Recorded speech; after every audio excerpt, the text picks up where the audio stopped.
অরুণিকা ভ্রু কুঁচকে তাকালো ইমানের দিকে।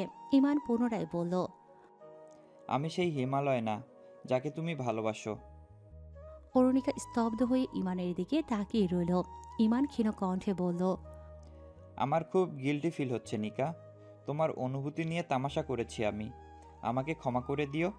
কিন্তু আমি যা করেছি তোমাকে ভালোবেসেই করেছি। তোমাকে কষ্ট দেওয়ার জন্য করিনি, তোমাকে পাওয়ার জন্য করেছি। আমি ভেবেছি তুমি আমার হবে। হিমালয় তো কখনো নিজের পরিচয় দেবে না, সেই সুযোগটাই না হয় আমি নিয়ে নিলাম। অরুণিকা শক্ত কণ্ঠে বলল, আর এটা আপনি কিভাবে ভাবলেন যে আপনি হিমালয় হলে আমি আপনাকে মেনে নিব? আসলে রুতবা আমায় বলেছিল তোমাকে মিথ্যে কথাটা বলতে। ও হিমালয়ের চিঠি পড়েছিল, একদিন নাকি তোমার বাসায় ছিল তোমার সাথে।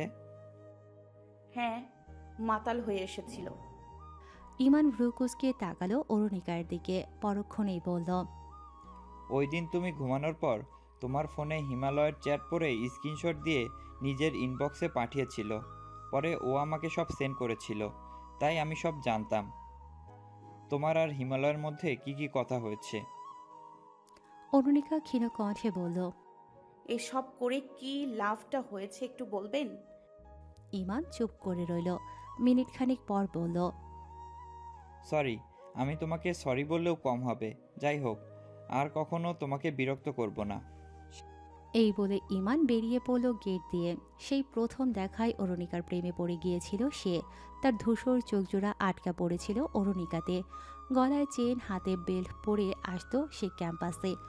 অরুণিকা প্রথম দেখায় কেমন তাচ্ছিল্যের দৃষ্টিতে তাকিয়েছিল তার দিকে। ব্যাস, ইমান নিজেকে পরিবর্তন করে ফেলল। কিন্তু এত পরিবর্তন করেও সে শূন্য হাতেই ফিরেছে। আসলে ভালোবাসা যার কপালে থাকে তারা সেই ভালোবাসা পেয়েও হারায়, আর যার কপালে নেই সে শত চেষ্টা করেও পায় না। এদিকে ইমান চলে যেতেই অরুণিকা মুখে হাত গুজে দাঁড়িয়ে রইল। সে মনে মনে ভাবছে, তাহলে তো আমার সন্দেহ মিথ্যা ছিল না। হয়তো আমি ঠিকই ধরেছি, আহনাফি হিমালয়। রুদবার ফোনের স্ক্রিনে একটি ছেলের বায়োডাটা। ছেলের নাম নাহিদ ইকবাল। উচ্চতা 5 ফুট 8 ইঞ্চি। পড়াশোনা ঢাকার একটি প্রাইভেট বিশ্ববিদ্যালয় থেকে। বাবার ব্যবসা দেখাশোনা করছে সে। যথেষ্ট সুদর্শন দেখতে। চট্টগ্রামে বেশ কয়েকটা ফ্ল্যাট আছে তাদের। ছেলের বাবা বেশ নামকরা ব্যবসায়ী, নাম আসিফ ইকবাল। রুদবা ফোন বিছানায় ছুঁড়ে মেরে বলল।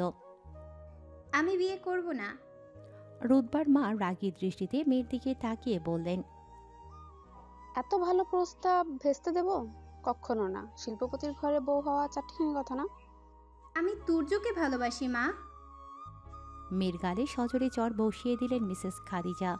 রুদবা অশ্রুসিক্ত চোখে মায়ের দিকে তাকালো। মিসেস খাদিজা বললেন, স্টেজে ওঠা গান গাওয়া ছেলেকে আমার মেয়ে দেব? কখনো না। তোর বড় আব্বু এই প্রস্তাব এনেছে। তোর বাবা কখনোই ওনাকে ফিরিয়ে দেবে না। তুই জানিস না তোর বাবা কেমন অন্ধভক্ত তোর বড় আব্বুর? ভালোই ভালোই রাজি হয়ে যা। তোর বাবা তুর্য আর তোর ব্যাপারে সব জেনে গেছে। পাশের বিল্ডিং থেকে কেউ তো তোর প্রেমলীলা দেখে ফেলেছে। তারপর তোর বাবাকে জানিয়েছে অনেক আগেই।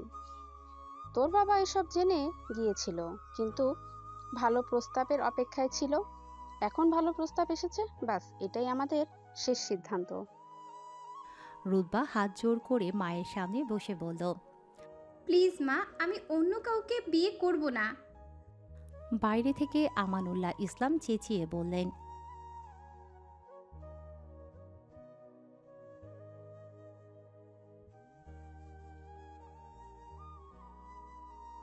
রুদবা বাবার কথা শুনে বাকরুদ্ধ হয়ে গেল।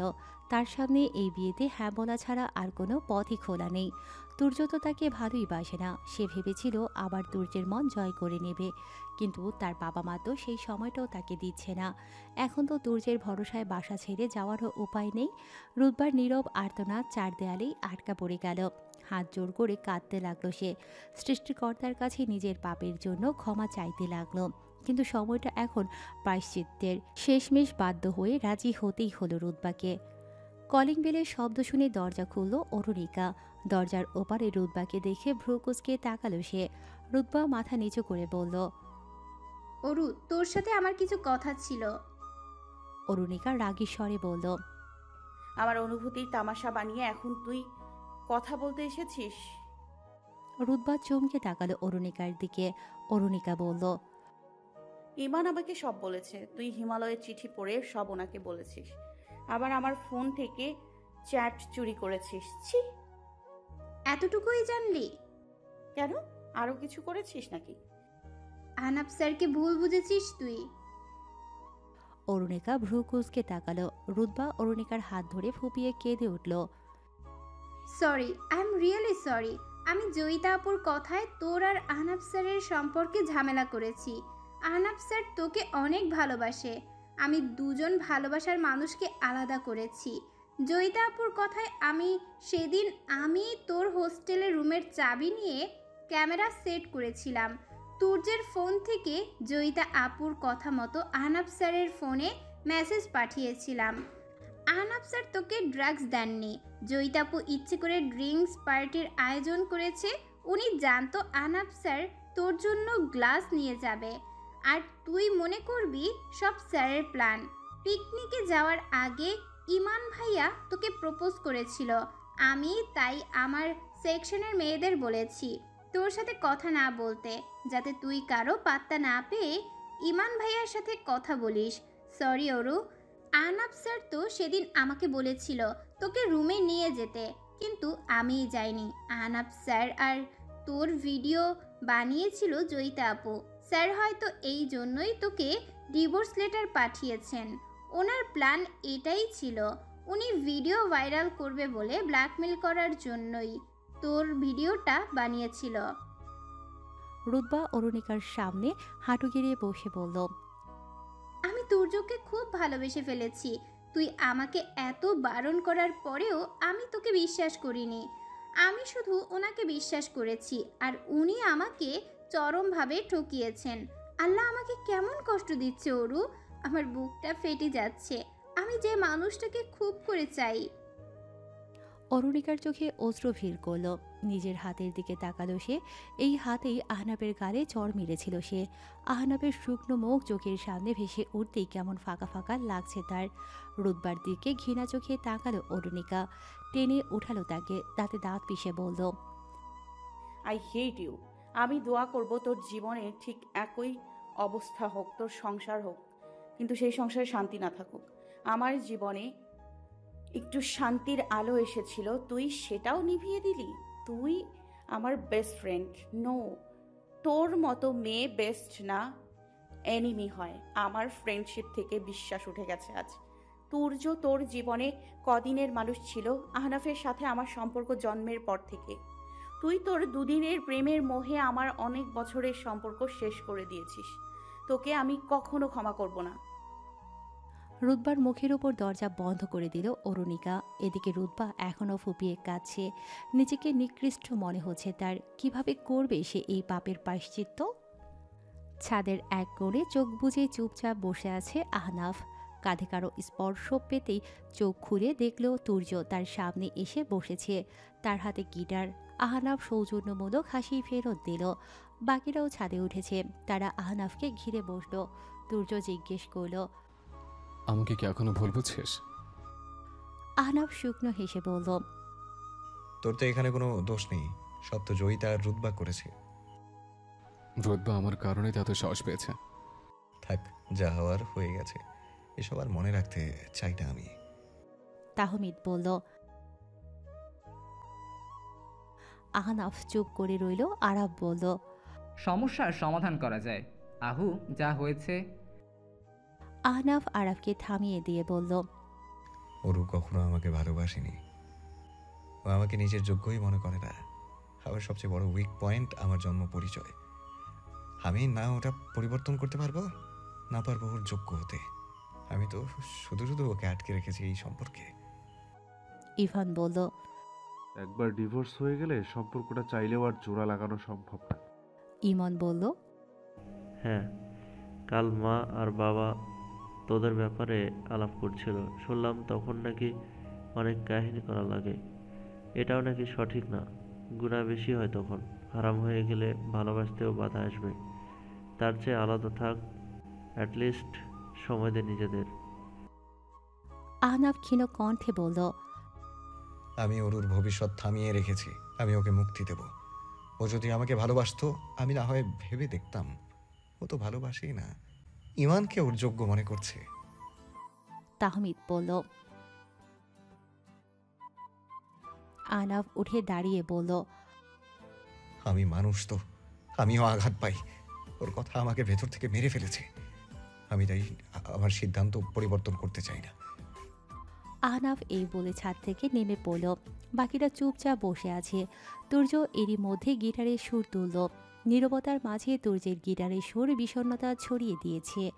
ইভান আর ইমন একবার একবার তাকালো তুর্য, তাহমিদ আর আরাফের দিকে। এরপর দুজন উঠে দাঁড়ালো। ইমন বলল, তোরা বিরহে মর, আর আমরা তোদের অশ্রু দিয়ে গোসল করি। ইভান বলল, অ্যালার্জি হবে, চুলকানি হবে আমাদের। চলো জায়গা, এসব কাহিনী দেখার চেয়ে ঘুমানো ভালো।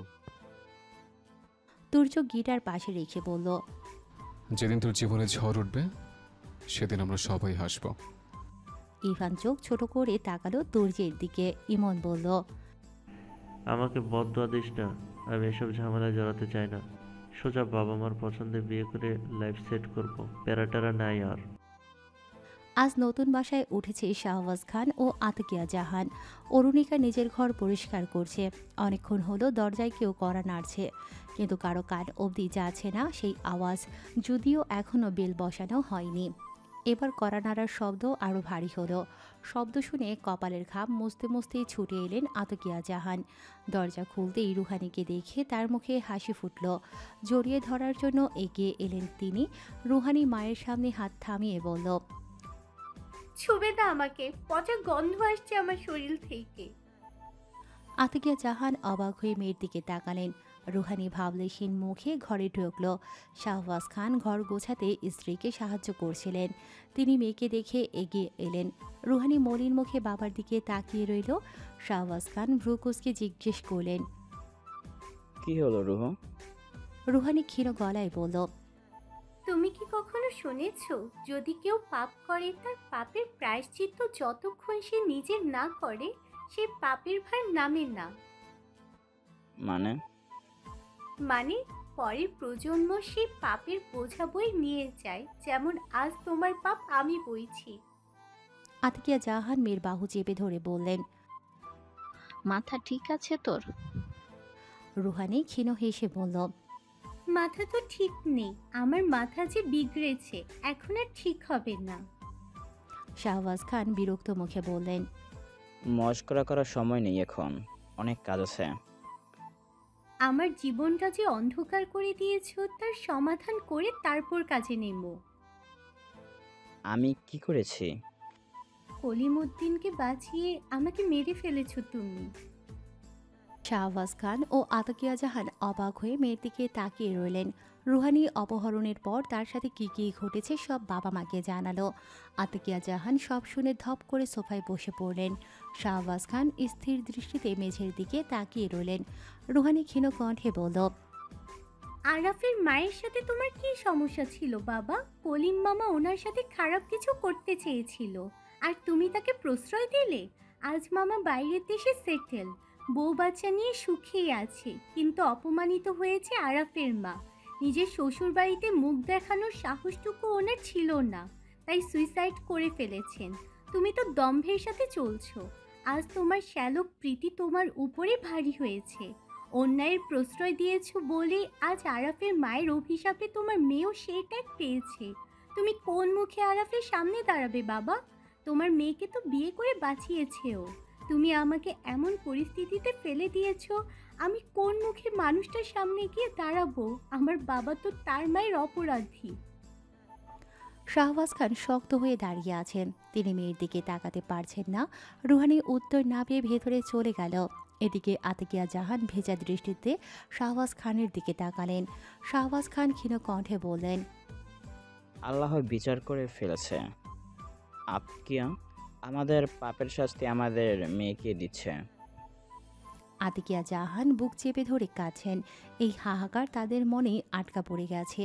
বিবাহিত কন্যার জীবনের ভয়ঙ্কর সত্য মেনে নিয়ে বেঁচে থাকাটা যে কতটা যন্ত্রণার তা একমাত্র শাহবাজ খান ও আতিকিয়া জাহানই অনুভব করতে পারছেন। অরুণিকার রোমে এসে স্তব্ধ হয়ে গেল রুহানি। মেঝেতে বসে ফুপিয়ে ফুপিয়ে কাঁদছে অরুণিকা। রুহানি দ্রুত তার কাছে এসে তাকে টেনে তুলল। অরুণিকা অসাড় হয়ে বসে আছে। রুহানি তার গালে হাত রেখে ব্যস্ত কণ্ঠে বলল, কি হয়েছে অরু? অরুণিকা ভেজা দৃষ্টিতে রুহানির দিকে তাকিয়ে বলল, আহনাফ আমাকে সেকেন্ড লেটার পাঠিয়ে দিয়েছে, কিন্তু আমি আরেকটা সাইন করতে পারলেও এটা পারছি না। তো করিস না, তুই বল তুই ডিভোর্স চাস না? আমি বলবো না। রুহানি ভ্রুকুচকে বলল, না বললে কাছিস কেন? অরুণিকা চেঁচিয়ে বলল, কাঁদতে ইচ্ছে করছে তাই কাঁদছি। কি অদ্ভুত মেয়ে তুই। আমার জীবনটাই তো অদ্ভুত। রুহানি অরুণিকার দুহাত আলতো করে নিজের হাতে আবদ্ধ করে বলল, ভালোবাসিস আহনাফ ভাইকে? অরুণিকা শূন্য দৃষ্টিতে রুহানির দিকে তাকিয়ে বলল, আমি আহনাফকে ভালোবাসতাম, কিন্তু এখন হিমালয়কে ভালোবাসি। রুহানি ভ্রুকুচকে বলল, কি উল্টোপাল্টা বলছিস? আমি হিমালয়কেই ভালোবাসি। রুহানি অবাক হয়ে তাকিয়ে রইল অরুণিকার দিকে। অরুণিকা রুহানির হাত আঁকড়ে ধরে বলল, আমার একটা কাজ করবি রুহু? রুহানি ব্যস্ত কণ্ঠে বলল, হ্যাঁ হ্যাঁ বল। চৌধুরী বাড়ি গিয়ে বল অরুণিকা হিমালয়কে ভালোবাসে। আহনাফকে গিয়ে বলতে পারবি এই কথা? ওকে গিয়ে বলিস প্লিজ, বলিস যে হিমালয়কে ভালোবেসে ফেলেছে অরুণিকা। এই ভালোবাসার অধিকারটা হারিয়ে ফেলতে চায় না সে। রুহানি ক্ষীণ কণ্ঠে বলল, আহনাফ ভাইকে এই কথা কেন বলবো আমি? উনি তোকে ভালোবাসে অরু, এসব শুনলে উনি আরো কষ্ট পাবে। আমার এইটুকু হেল্প কর রুহু। অনেকদিন ধরে এই কথা মনের ভেতর দাফন করে রেখেছি, আজ সাহস করে বলছি। বলতে দে, সবাইকে জানাতে দে।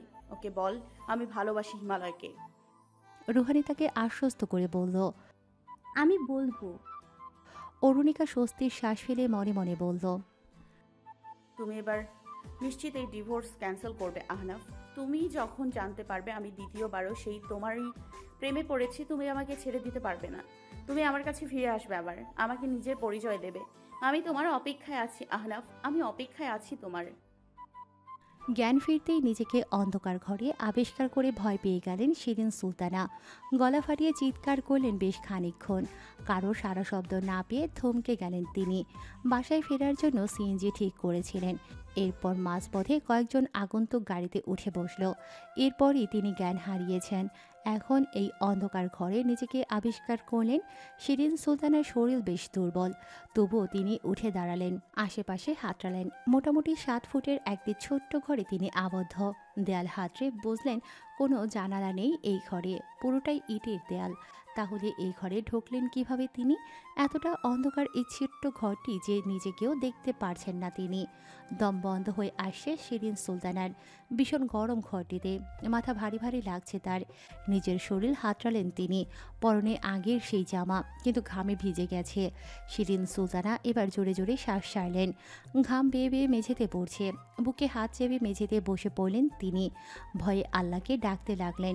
প্রায় মিনিট খানেক পর অস্থিরতা কাটাতে না পেরে মেঝে হাতড়াতে লাগলেন। হাতড়াতে দেয়াল সামনে পড়তেই থেমে গেলেন। এরপর পিছিয়ে আবার মেঝে হাতড়াতে লাগলেন। এভাবে মিনিট 20 কেটে গেল। তিনি এবার মেঝেতে শুয়ে পড়লেন। ঘেবে নিয়ে একাকার তিনি। এবার পরনের জামাটাও খুলে ফেললেন। ওভাবেই শুয়ে আল্লাহকে স্মরণ করছেন। দম বন্ধ হয়ে আসে তার। মনে হচ্ছে এখনই তার প্রাণ চলে যাবে। তিনি অস্ফুট স্বরে বলতে লাগলেন, আল্লাহ, আমি কোথায় এসেছি? আমাকে বের করো আল্লাহ। আমি পারছি না আর, আমার জান চলে যাচ্ছে, আমার শ্বাস আটকে যাচ্ছে। তার অস্ফুট আর্তনাদের কোনো সাড়া এলো না। 7 ফুটের ঘরে আবদ্ধ হয়ে রইল সেই ছটফটানি। চোখ ছোট করে সামনের ইট সিমেন্ট দিয়ে 3 মাসে তৈরি করা 7 ফুটের আবদ্ধ ঘরটির দিকে তাকিয়ে আছে আরাফ, তাহমিদ, তুর্য, ইভান এবং ইমন। গত 3 মাস ধরে এই ঘরটির অপেক্ষায় ছিল তারা। আমির চৌধুরীর সাথে শিরিন সুলতানার ডিভোর্সের অপেক্ষা। নিজ হাতে এই আবদ্ধ ঘর বানিয়েছে তারা, একের পর এক ইট দিয়ে, নিজের হাতে সিমেন্ট লাগিয়ে।